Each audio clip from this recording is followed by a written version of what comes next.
আচ্ছা, তোমরা সরপুঁটি মাছের পোস্ত সর্ষে বাটনা দিয়ে ঝাল দিয়া খেয়েছো? তোমরা অনেকে বলো না তোমাদের নাকি পুঁটি মাছ খেলে তেতো লাগে, আর সরপুঁটি মাছ খেলে নাকি আরো বেশি তেতো লাগে। তো চলো, আজকে বাবা পুকুরে ছিপ ফেলেছিল, সেখান থেকে এই বড় বড় দুখানা সরপুঁটি মাছ এনেছে।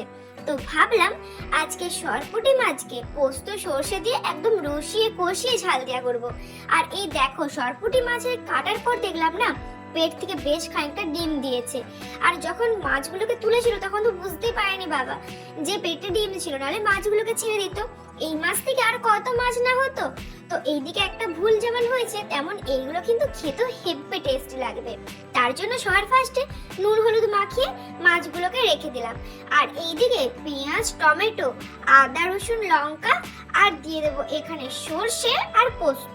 সর্ষে পোস্ত দিয়ে কিন্তু যে কোনো রকমের মাছের ঝাল দিয়ে খেতে জাস্ট ওয়াও লাগে, ওয়াও। তো এই দেখো, এটাকে বেটে নিয়েছি, বাটাটা তোমাদেরকে দেখালাম না। এবার কি করতে হবে, সবার ফার্স্টে কড়াইয়ের মধ্যে সরিষার তেল দিয়ে মাছগুলোকে ভাজতে হবে। তো তেলটা গরম হয়ে যাওয়ার পর ছপাক ছপাক করে মাছগুলোকে ছেড়ে দিলাম। আচ্ছা, এখন একটা নতুন রিলস বেরিয়েছে না, একটি মাছ পানি মে গেই, দুটি মাছ পানি মে গেই। ওই রিলসটা আমি কিছু বুঝতে পারি না, কিন্তু সবাই এমন ভাবে অ্যাক্টিং করে, আমার কিন্তু দেখে খুব হাসি পায়। তো এইদিকে তোমাদের সাথে কথা বলতে বলতে এইদিকে মাছগুলো ভাজা হয়ে গেছে বেশ খানিকটা। এরকম করে বাকি মাছগুলো চলো ভেজে নেওয়া যাক। আর যতক্ষণ মাছগুলো ভাজা হচ্ছে ততক্ষণ চলো মশলাটা তৈরি করে নিই। যেই পেস্টটা তৈরি করেছিলাম তার মধ্যে হলুদ গুঁড়ো, জিরের গুঁড়ো আর দিয়ে দিলাম লঙ্কার গুঁড়ো। এবার না এটা খুব ভালো করে মিক্স করে নিচ্ছি। আর কড়াইয়ে একটা একটা করে দিতেও হবে না। আর এরকম ভাবে মশলা দিলে একটা কি বলতো, ভয়ও থাকে না যে মশলার গুঁড়োগুলো বেশি পড়ে যায় কি কম। তারপরে আর কি মাছ ভাজার পর সেই মাছের তেলের মধ্যে দিয়ে দিলাম লঙ্কা আর কালো জিরা ফোড়ন। এই সরপুঁটি মাছে কিন্তু কালো জিরা ফোড়ন দিলে না খেতে অনেক টেস্ট লাগে। তারপরে যখন কালো জিরাটা তেলের সাথে ভাজা হয়ে গেল, দিয়ে দিলাম যে পেস্টটা তৈরি করে রেখেছিলাম, তার মধ্যে সব গুঁড়ো মশলাগুলো গুঁড়ে রাখলাম না সেটা। এরপরে আর কি, এরপরে এর মধ্যে আর একটুখানি জল আর নুন দিয়ে খুব ভালো করে এটাকে রসিয়ে কষিয়ে রান্না করতে হবে যতক্ষণ না মশলাটার থেকে তেল বেরিয়ে আসে। ঠিক যখনই মশলাটার থেকে তেল বেরিয়ে আসবে তখন এর মধ্যে মাছগুলোকে দিয়ে দিব।